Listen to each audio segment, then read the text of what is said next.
Hi everyone, my name is Sarah Beth, and I just finished reading The Silent Patient by Alex Michaelides. Please forgive me, I'm probably butchering that name.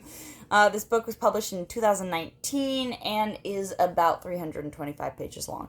There is a segment at the end that, like questions, conversations with the author, extra stuff, and then it starts the fury. I did not read those sections. I just read the book. I don't read any of the extras, so I got this used from a bookstore, but it looks practically brand new. That's the only reason why I'm reading it, if I'm being honest.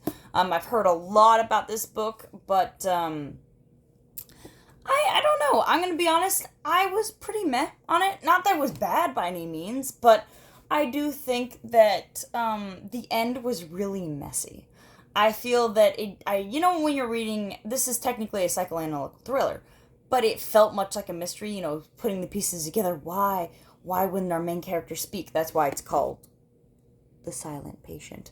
So it is a mystery, but the mystery didn't feel like it was fulfilling at the end. It felt like a cop-out. It's not like when rewatching The Sixth Sense, we're like, oh my goodness, he never talked to her. I understand. This makes sense. No, I didn't have that moment. I was like, you cheated. I don't like this. I feel like you skewed with the timeline in a way that wasn't fair. Dislike. It wasn't, here's the thing though. The writing is very good. I read this very quickly, within a 3-day period.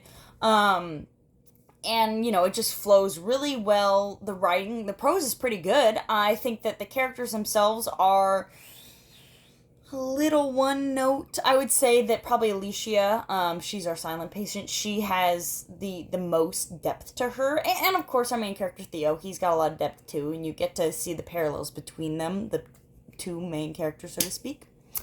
And I'll give you a lay down on the novel. So, basic premise. You have a silent patient. That's Alicia. So, she is in an institution for the medically insane because she has murdered her husband, or allegedly murdered her husband. And after doing the deed, she never spoke again. And the only thing that she did do, she painted this picture where it's she does photorealism art. She's an artist. Her husband was also an artist, but he was a photographer. And so with her photorealistic art, the last thing that she did was the Michaelides. Please forgive me, I'm not good at Greek. And it's a Greek tragedy that she named her picture after. And it's essentially just a woman standing in front of a blank canvas in the dark, and she's naked. And it's modeled after herself. It's very photorealistic, and she makes very moving pieces, especially because she's had a really troubled upbringing. Her mother essentially strapped her in the car and was like, we're gonna die together, went into a wall, but she survived. Her mother died, and her father, not good, and was raised by her father and her aunt. And basically, she was already viewed as mentally unstable. This is why she's in an institution, because when her father committed suicide, she went crazy and tried to kill herself. And, so she had that going. I wouldn't say going for her, but that's kind of why she's not in prison for murdering her husband, and instead in an institution, because not mentally stable, essentially. And her mother wasn't mentally stable, so she's got the genetics. You get the gist. And then we have our main character, Theo, and he wants to help her. He needs to be the knight in shining armor. He needs to go save her. And at the same time, he's moving from a pretty good job with the future to a psych ward that's about to go under, the Grove, where she's stationed, because he's really invested in the case, and he loves her art. He's going to the Valeries and viewing them beforehand. And another thing is, he's married to a woman named Kathy. She is not being faithful to him, and he finds out. And so I'm like, well, maybe, if he weren't smoking weed, or because she has issues with that, and he was lying to her about that. Not the act itself is a problem, it's the lying. And he was doing this all behind her back, and he's going to galleries and changing his life up to go help this woman. Which, I feel like if I was married to somebody that would, put himself on a bad path because he wants to help somebody that's not my wife, that probably has, murdered her husband. I don't know how I would feel about that personally. So, should she be unfaithful to her husband? No. But sometimes I'm like, you're not painting yourself in the best light there, bud. And, anyway, he had a very troubled upbringing. That's the parallel between him and Alicia.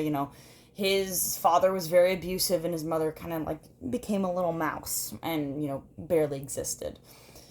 So he became a therapist to help himself, to help others, so selfish to be not selfish. And I think most of the book really plays out like a mystery of, did she kill her husband and why? Was there a shadowy figure?